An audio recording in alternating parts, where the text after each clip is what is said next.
ज्यादा छां थी लो माद बाल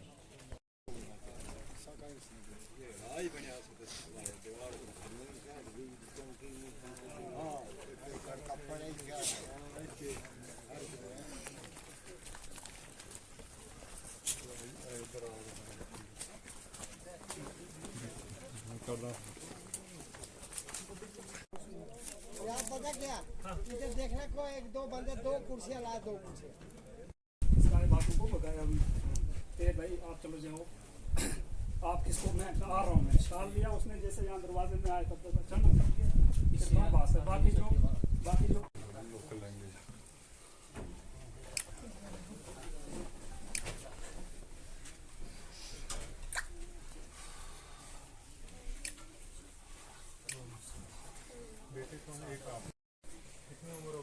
बिलाल पाठ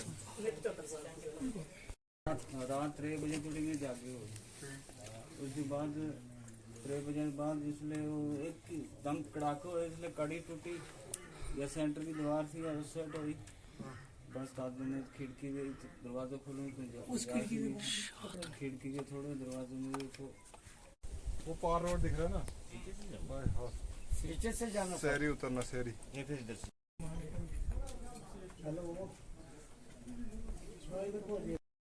तो इसको ऐसे नहीं एक तो रिकॉर्ड मेंटेन करो पहली बात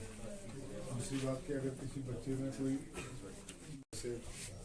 ठीक करना उसको शिफ्ट तो नहीं करना है डिस्ट्रिक्ट हॉस्पिटल में या कहीं और तो ऐसे नहीं करना मतलब ऐसे जैसे आप ऐसे कर रहे हो तो बेसिकली वो फिर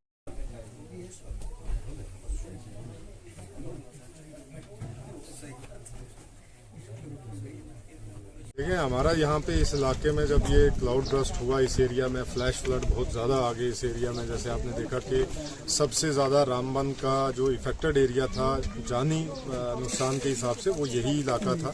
तो यहाँ रोड पहले बंद थी तो यहाँ पहुँचना थोड़ा मुश्किल हो रहा था क्योंकि बाकी जगहों पे भी था तो इसलिए मैंने आज ये तय किया कि इस इलाके पूरे का दौरा करेंगे यहाँ पे खासकर जो हमारे यहाँ मणिराम जी थे और जो दूसरे हमारे हनीफ साहब थे यहाँ पे जिनके 2 बच्चों की डेथ होगी और मणिराम जी की डेथ होगी तो मेरा मेन मकसद उनकी फैमिली से यहाँ मिलना था और साथ ही साथ में जो इस इलाके में क्या क्या डैमेज हुआ है जैसे यहाँ क्रॉप्स का डैमेज बहुत ज़्यादा हुआ है फ्रूट बेयरिंग ट्रीज़ जो हैं उनका भी बहुत ज़्यादा बड़े लेवल पे डैमेजिंग हुई है रोड्स का आपने देखा है कि बहुत ज़्यादा डैमेज हुई हैं बहुत ज़्यादा जगहों पे रोड बह गई है उसके साथ जो है इस एरिया में स्कूल जो हैं वो बहुत इफेक्टेड हैं जैसे अभी हम देख ही रहे थे बात कर रहे थे यहाँ पे तो इन एरियाज़ में टेम्परेरी रिस्टोरेशन ऑफ सर्विसेज जो है वो चाहे मेडिकल की हो चाहे एजुकेशन की हो चाहे रोड की हो चाहे राशन की हो तो हम कोशिश करेंगे कि अभी मैं असेस भी करूंगा क्योंकि इससे आगे जो एक रोड है वो बह गई हुई है वहाँ पे तो उसकी भी असेसमेंट करूंगा कि पहली प्रायोरिटी मेरी ये होगी कि गाड़ी जल्द से जल्द जो है वो यहाँ तक कब पहुँचे तो कोशिश करूंगा अभी मैं असेस करके मेरी कोशिश तो रहेगी कि 1-2 दिन के अंदर या 3 दिन के अंदर जो है मैं उस एरिया को रोड को खोल के जो है वो इसमें सबसे पहले जो है वो ट्रांसपोर्टेशन रिस्टोर करेंगे और उसके साथ साथ जो अभी यहाँ पे बताया कि जैसे बच्चे स्कूल जाते हैं लेकिन दरिया काफ़ी बड़ा है उससे बच्चे गुजर नहीं पाते तो उसके लिए टेम्परेरी अरेंजमेंट क्या करना पड़ेगा वो मैं जो है आज जाके उसका एक देखेंगे क्या प्लान करता ताकि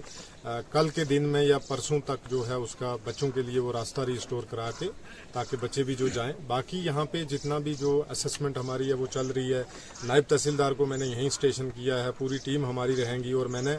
आपके माध्यम के जरिए मैं बताऊं कि पूरी डिस्ट्रिक्ट में मैंने हर पंचायत के लिए जो है वो एक गेस्टेड अफसर जो है उसको अपॉइंट किया है कि वो वहाँ पे जाएगा 3 दिन का दौरा जो है उसमें है जिसमें 1 दिन रात को रहना उसी पंचायत के अंदर इलाके में घूमना वो मैंडेटरी कर दिया हमने कि वो अफसर वहाँ पे रहेगा और पूरे इलाके में लोगों से मिलेगा जो नुकसान हुआ है उसकी असेसमेंट करेगा जायजा लेगा और जल्द से जल्द हम जो है वो इन चीज़ों को कैसे रिस्टोर कर सकें और दूसरी बात जो है कि जो हमारी एडमिनिस्ट्रेशन है खासकर डिस्ट्रिक्ट एडमिनिस्ट्रेशन तो इस समय जो ये एक दुख का माहौल है जिसमें इन्होंने हमारे बहुत 2 बच्चे थे जो हैं उनकी जान चली गई मणिराम जी जो थे वो भी इस हादसे का शिकार हो गए तो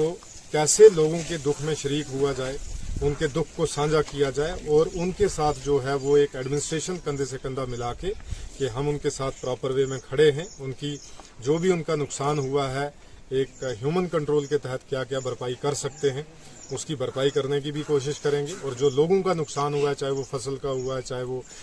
पेड़ पौधों का हुआ खासकर जो फ्रूट बेयरिंग ट्रीज हैं या उनके रास्ते यहाँ पे खत्म हुए हैं, पानी या बिजली का जो है इनका हालत जो है वो ठीक खराब हुई है, या जो रास्तों का जो हाल हुआ है, तो हम कोशिश करेंगे कि इनको जो है वो जल्द अज जल्द जो है वो हम अप्रूव करके इनके ऊपर काम लगवाएं। मैं उसमें जा नहीं पाया क्योंकि जैसे आप देख ही रहे हैं बहुत इनएक्सेसिबल एरिया है, यहाँ पे लगभग 20-20, 15-15 किलोमीटर चलना है। अभी आप देख रहे हैं सुबह से हम चल रहे हैं, तो उसमें भी मैं कोशिश करूंगा कि 2-3 दिन के बाद जो है वहाँ पे भी जाके वहाँ पे भी ग्राउंड सिचुएशन का जायजा लेके एक चीज जो है वो आपके माध्यम से लोगों को भी समझने की जरूरत है कि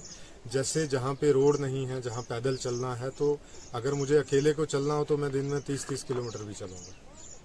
लेकिन मेरे साथ मेरी टीम है, पूरी टीम को लेके चलना। तो टीम को लेके चलना तो मुझे टीम का ख्याल भी रखना है कि भाई वो चल भी रहे हैं, नहीं चल पा रहे हैं। ये बड़ी चीजें होती हैं। एडमिनिस्ट्रेशन जब मूव करती है तो वो सिर्फ आइसोलेशन में कभी मूव नहीं करती है। मिसाल के तौर पे मैं यहाँ अगर अकेला घूमने आ जाऊँ, यहाँ जायजा लेने आ जाऊँ, लेकिन मेरे साथ पीएचई का एक्सीएन भी होना चाहिए, पीडीडी का एक्सीएन भी होना चाहिए, मेरे साथ एसीआर या तहसीलदार भी होना चाहिए, मेरे साथ जो है वो रूरल डेवलपमेंट के ऑफिसर भी होना चाहिए। तो पूरी टीम को पहुंचाना है तो वो टाइम लगता है। जब कारवां चलता है तो उसमें समय लगता है। बाकी आपके माध्यम से लोगों से अपील है कि हम जल्द अज जल्द जो है वो आप तक पहुंचेंगे। आप इस चीज़ से निश्चिंत रहिए, आप इस चीज़ की फिक्र ना करें कि हम आपके पास नहीं पहुंचेंगे। हम आपके पास ज़रूर पहुंचेंगे और ज़रूर आपके मुतालबे जो है वो हल करेंगे।